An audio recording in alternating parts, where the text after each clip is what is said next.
François Bayrou, bonjour, bienvenue au Salon Bonjour. CE et merci d'avoir accepté notre invitation qui témoigne de l'importance que vous accordez au monde du travail et aux représentants du personnel plus généralement. Vous avez dit que vous étiez le candidat de la vérité. Alors en 2 mots sur le programme que vous défendez, la vérité sur le dialogue social et les représentants des salariés. Est-ce que vous pouvez nous donner des indices qui nous permettraient de savoir les 5 prochaines années, le déroulement et ce que ça va devenir? Pour moi, en tout cas, ça va être une évolution très importante. Alors, je remets ce sujet dans le cadre du projet qui est le mien. Vous savez que je dis ceci, on ne s'en tirera pas des difficultés très grandes que la France rencontre si on ne retrouve pas le produire en France.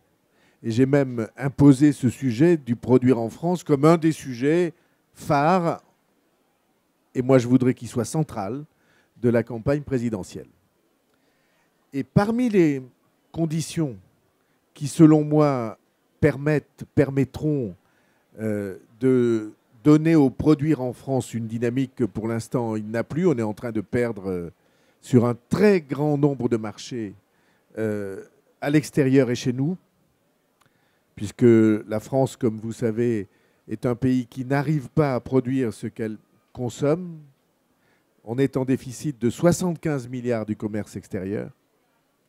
Alors, en tant que président, seul membre et fondateur de l'Association pour la défense du calcul mental en France, qui est aujourd'hui très largement abandonnée, 75 milliards, c'est 75 000 millions d'euros.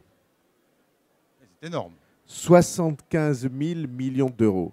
Et si on essaie de traduire ce que ça représente, 75 000 millions d'euros, c'est l'équivalent du salaire avec les charges de entre 2,5 millions et 3 millions de Français. Il ne faut pas chercher plus loin le chômage, puisqu'il y a entre 2,5 millions et 3 millions de chômeurs. Et si donc nous voulons produire en France, il y a un certain nombre de changements à apporter.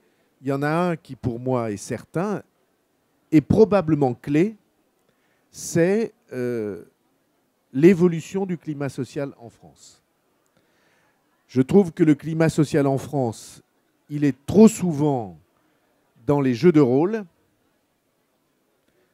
D'un côté les patrons, de l'autre les salariés, avec des confrontations et moins de compréhension qu'il n'en faudrait. Et alors je suis partisan d'une évolution qui est celle-ci. Il faut reconnaître que l'entreprise n'appartient pas aux actionnaires ou n'appartient pas aux seuls actionnaires.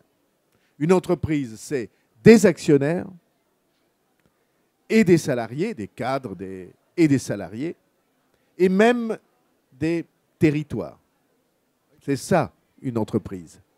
Et donc, je suis partisan d'une révolution très importante, au moins dans un premier temps pour les entreprises de plus de 500 salariés, c'est que désormais en France, les salariés soient représentés au sein du conseil d'administration avec droit de vote.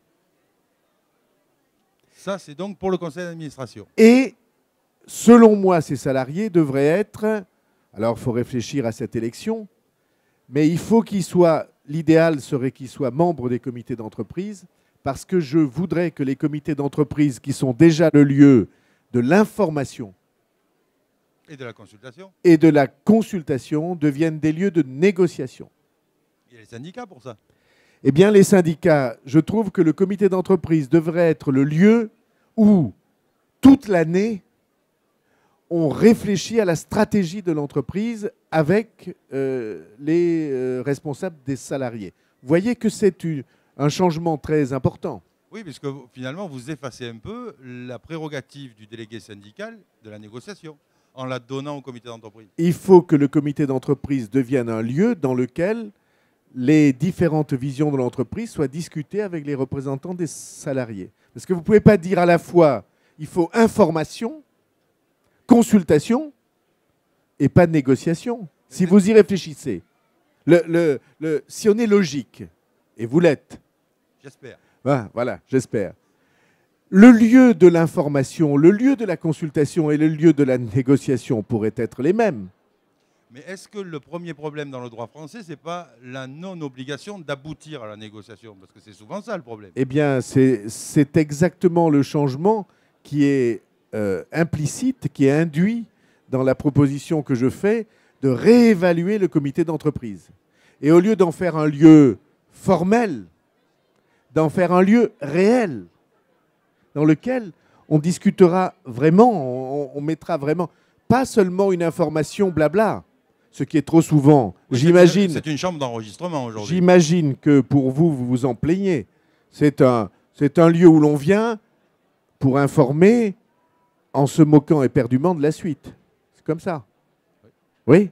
Eh bien, ce changement-là, qui donne au comité d'entreprise ou qui veut en faire le lieu dans lequel sera réellement examiné par les salariés l'avenir de l'entreprise, au lieu que ce soit formel, au lieu que ce soit uniquement... À sens unique, finalement. À sens unique, on en fait un lieu dans lequel s'élaborera la pensée des salariés sur l'entreprise. Et ensuite, une représentation au conseil d'administration avec droit de vote. C'est un changement du climat social. Naturellement, je vous demanderai votre avis. Il ne s'agit pas d'imposer ça depuis le haut.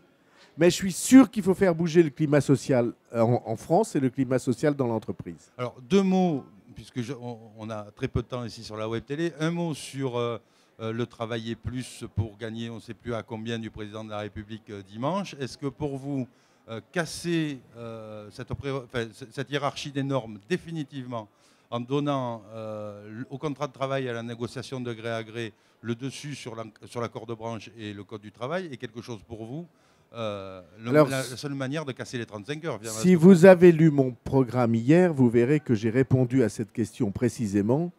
Pour moi, l'accord d'entreprise, sauf s'il est à l'unanimité, ne peut pas être pris sans qu'il y ait un accord préalable de branche. Comme c'est actuellement. Parce que, autrement, il y a trop de risques de pression sur des salariés dans des entreprises petites et moyennes dans lesquelles on forcerait à une décision. Je crois d'ailleurs que ça ne serait pas constitutionnel. Parce qu'on ne peut pas changer les conditions substantielles du contrat, les éléments substantiels du contrat, en dehors du cadre de la loi ou d'un accord de branche. Je trouve que de ce point de vue-là, il y a quelque imprudence juridique dans les déclarations qui ont été faites par Nicolas Sarkozy. Ne vous trompez pas, hein. Moi, je pense que c'est bien qu'on puisse trouver des accords d'entreprise.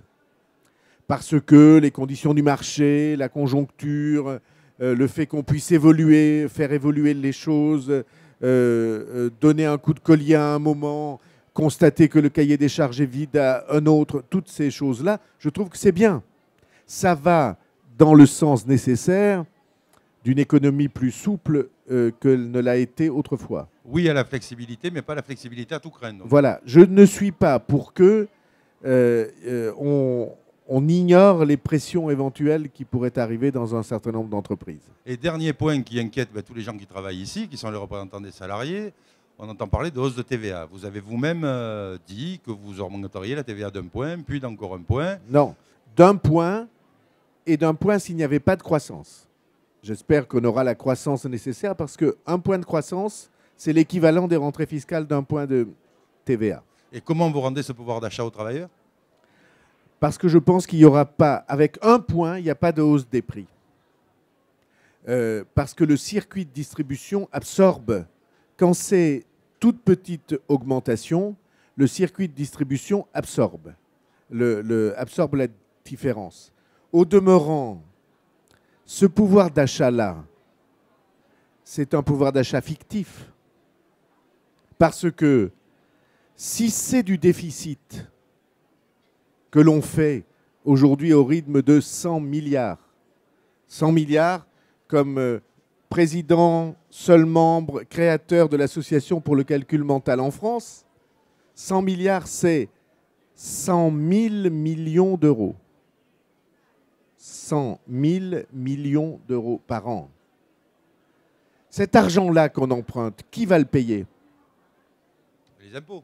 Les travailleurs. Les impôts surtout. Les impôts, les retraités, les salariés, les étudiants et les chômeurs. Et donc, quand on vous dit « je vous donne du pouvoir d'achat en empruntant », c'est un marché de dupes, puisque c'est vous qui allez le payer. C'est comme si je vous disais « je vous fais un chèque », simplement c'est vous qui approvisionnerez le compte en banque. C'est exactement ça la situation. Et je dis qu'il est plus sain. Alors vous voyez, toute la stratégie, toute la manœuvre, c'est de dire une augmentation de 1 point qui est très très faible, c'est une augmentation qui est absorbée par les circuits de distribution. Pourquoi? Parce qu'il y a une grande règle en commercial, s'il y a des gens qui travaillent pas ce qui manque, dans le commerce, là, il y en a beaucoup. Voilà. Et ils savent une grande règle, les prix sont fixés non pas en fonction des coûts, mais en fonction de ce qu'on pense que le consommateur peut payer. Ça, c'est la grande règle du commerce. Et si je sais que le consommateur ne peut pas payer plus de 10 €, je mets 9,99 €. Et donc, une fluctuation de 1 point, c'est-à-dire 10 centimes sur 10 €, une fluctuation de 1 point, c'est absorbé, on prend sur les marges, voilà. Et donc, on sort du marché de dupes, je te donne, mais en réalité, c'est toi qui approvisionnes le compte. On passe à la vérité. Vous avez dit tout à l'heure que j'avais l'intention d'être le candidat qui dit la vérité. C'est vous qui l'avez dit. Et je le serai, et je le serai. Et on le fait de manière suffisamment modérée et souple pour qu'on revienne à l'équilibre sans que ce soit par une amputation brutale du pouvoir d'achat des Français. Alors, un dernier point avant de terminer cette interview. Est-ce que vous pensez réellement que le coût du travail en France est trop élevé? Et est-ce que vous aussi, vous n'êtes pas convaincu? Je ne pense pas que le coût du travail en France soit trop élevé et je ne pense surtout pas que c'est en baissant le prix du travail qu'on donne de l'énergie à l'industrie ou à l'appareil productif français. Je ne le crois pas. Et je le prouve. Je ne sais pas s'il y a des gens ici qui vivent en Rhône-Alpes ou en Haute-Savoie, ou s'il y en a, ils vous diront, de l'autre côté de la frontière, en Suisse, les salaires sont 25% plus élevés que chez nous. Et pourtant, ils exportent. Et donc, il y a là quelque chose qui doit donner à réfléchir. Les salaires en Allemagne sont plus importants, parce que ce que Nicolas Sarkozy n'a pas dit l'autre soir, il a dit en Allemagne, les charges sont beaucoup plus faibles. Il parlait des charges patronales, parce que les charges salariales sont plus élevées. Et au bout du compte, le coût du travail est un peu plus élevé, pas beaucoup. Autrefois, c'était 10%, maintenant c'est 1% de différence, sont plus élevés en Allemagne qu'en France. Donc, ça n'est pas dans la baisse du coût du travail qu'on va trouver la réponse au problème de force, que j'aime pas employer le mot compétitivité qui est trop abstrait, au problème de force de l'appareil productif français. Alors c'est une vision complètement différente de celle des autres. Vous voyez bien que François Hollande dit qu'il n'y a pas besoin de faire des efforts, on va pouvoir dépenser, créer 60 000 postes de profs, plus 5 000 postes de policiers, gendarmes et je ne sais pas quoi, plus 150 000 emplois jeunes, plus la retraite, plus créer des allocations nouvelles pour les étudiants. Je ne crois pas que ce soit vrai. Et si je regarde dans les yeux tous ceux qui sont là, il n'y a personne aujourd'hui en France qui croit qu'on peut se remettre à dépenser. C'est la vérité vraie. Et il suffit de regarder ce que les leaders socialistes ont fait dans les autres pays. Ils ont été obligés de couper les salaires des fonctionnaires et de couper dans les retraites. Moi, je ne veux pas qu'on en arrive là. Donc, je veux qu'on dise la vérité. Et à partir de là, je dis oui, en effet, que ce n'est pas dans la baisse du coût de travail que se situe la solution pour la force de l'économie française. François Bayrou, merci de votre venue. Merci de m'avoir invité. Et j'étais très content d'être là. Merci beaucoup. Et puis donc peut-être à très bientôt, au mois de septembre, par exemple.